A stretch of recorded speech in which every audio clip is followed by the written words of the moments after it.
Novemba, Rais alizindua rasmi hii tume ya kuchunguza uvunjifu wa amani ambao ulitokea tarehe 29 Oktoba na siku chache baadaye.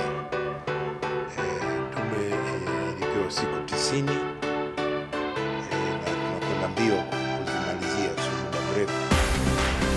Tumepata fursa ya kwenda mikoa 6 ambayo pia na Kilimanjaro kwa nini kule hakutokea vurugu.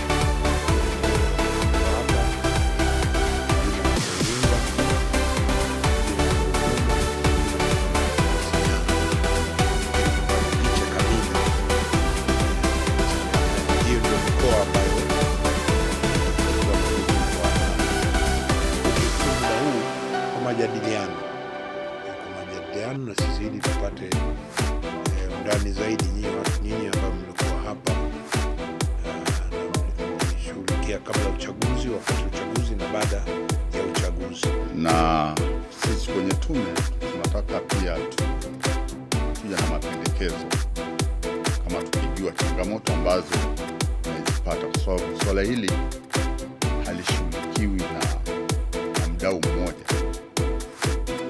inashughulikiwa na uongozi wa mkoa na uongozi wa kisiasa, halafu kuna wadau wengine, vyombo navyo ni wadau.